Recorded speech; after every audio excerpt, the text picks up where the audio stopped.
Hey guys, I left from Montenegro to arrive in Bosnia and Herzegovina. Behind me you see the capital, Sarajevo, and I took the road via Niksic. I strongly recommend this road because it passes through BiH Canyon and it's amazing scenery over there. And Bosnia and Herzegovina is a country that has less than 4 million inhabitants. Here in Sarajevo there are living about around 300,000 inhabitants. And I'll start with the history when the Illyrians came in the 6th century before Christ, and then the Celtic civilization arrived in the 4th century, the Romans in the 2nd century. And then in the 4th century, when the Roman Empire divided, this area was part of the Western Roman Empire. But in the same century, the Ostrogoths, they saw here at the border of those two empires a weak point. So they invaded this part. And in the 6th century, Justinian, the emperor of the Byzantium, conquered this place and incorporated in the Eastern Roman Empire. In the same century, the Slavs arrived and they took the control of this place. The first mention of Bosnia was in the 10th century, but the first establishment of Banat of Bosnia was in the 12th century. In the 13th century, in the 14th century was the first Kingdom of Bosnia, and in the 15th century the Ottomans took the control of this area, and de facto they ruled until 1878 when the Austro-Hungarians came. They ruled this place until 1918 after the First World War, and afterwards Yugoslavia was formed. The independence of Bosnia and Herzegovina was when Yugoslavia fell in 1992. And the name of this country is actually from those two regions, Herzegovina and Bosnia. Herzegovina is in the south of the country. It occupies around 1/5 of the country. And the name comes from the German name Herzog, which means Duke. So Herzegovina can be translated as land of Duke, Duke's land. And the rest of the country is obviously Bosnia, and the name comes from the river Bosna.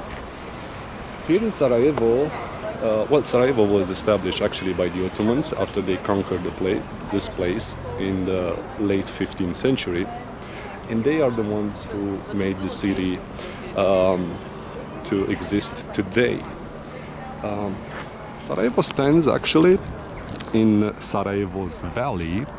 As you can see, Milica River is this river that passes through the valley and flows towards the west into Bosna River. Here on the left side we have Trebević mountain. There is also cable car starting from down here at the river all the way up to the mountains. Here there were the Olympic Winter Games in 1984, if you remember. Well, Sarajevo, the name of Sarajevo comes from Serai, which means palace or mansion. It's a Persian word actually. And what's interesting with the city is that I'm standing on an old bastion that today it's called the Yellow Fortress. And it is part of an old defense wall where it was the second line of defense, and over there you have the White Fortress.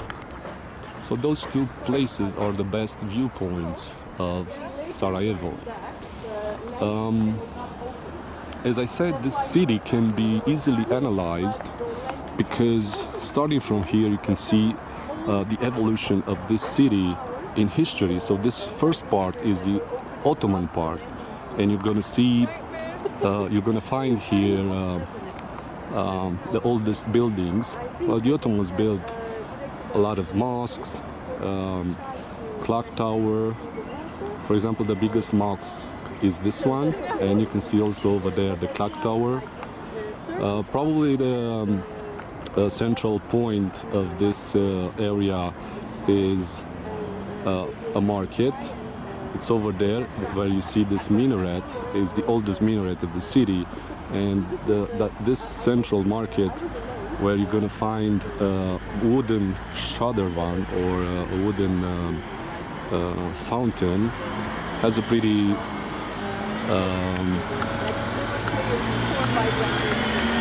it has a really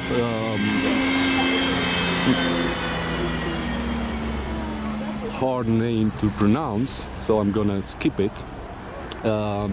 Then furthermore, you're gonna find the time of Austro-Hungarians, and you're gonna find lots of buildings furthermore in the distance with cathedrals and churches. For example, this one is the Orthodox Cathedral. Then a little bit to the right, you're gonna find the Catholic Cathedral. Let me see if I'm gonna find it. You can see a tower over there. Is can't find it, but it's over there. Yeah, it's this one. That's the tower of the Catholic Cathedral. Across the river, also during the Austro-Hungarians, they built Sarajevo's brewery. You can see the red buildings over there. And there is also a Franciscan cathedral over there, as you can see its tower. And it was the first city that had, after San Francisco, an electric tramway. So it was quite a modern city back then. It still is today. And obviously everybody knows about what happened here on 28th of June 1914. Here at this place where you can see also the Latin Bridge, and on this side you have an old administrative building constructed by the Austro-Hungarians, but then it was transformed in a library, and in 1992 it was destroyed during the war, and it was rebuilt, and lots of manuscripts in that fire and the bombing were forever lost. So here in 28th of June 1914, a young Bosniak guy shot to death the heir of the Austro-Hungarian Empire, Franz Ferdinand, and his wife Sophie. And the history says that this was the spark that ignited the First World War. Well, but everybody knows that after the Balkan Wars, the Serbians became a really powerful player in the Balkans. They tripled their territories and doubled their population, so probably the Austro-Hungarians didn't like too much to have a powerful player in this area.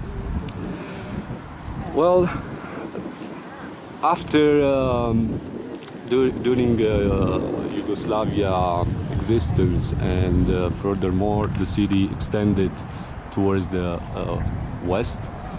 Furthermore, you can see the skyscrapers in the distance, and the modern city. This is Sarajevo, capital of Bosnia and Herzegovina.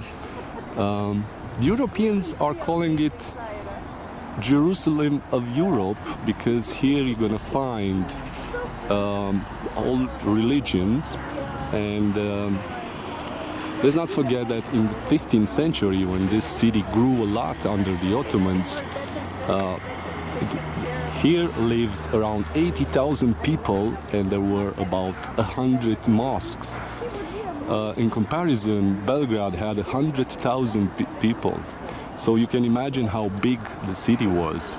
And the Arabs, they called the city Damascus of Europe. So it was quite an important city for those times. And even today. So that's Sarajevo. It's a really beautiful place. We are standing actually in the middle of the Dinaric Alps. Sarajevo is in the middle of the country, and from here you can go to lots of other beautiful places around Bosnia and Herzegovina.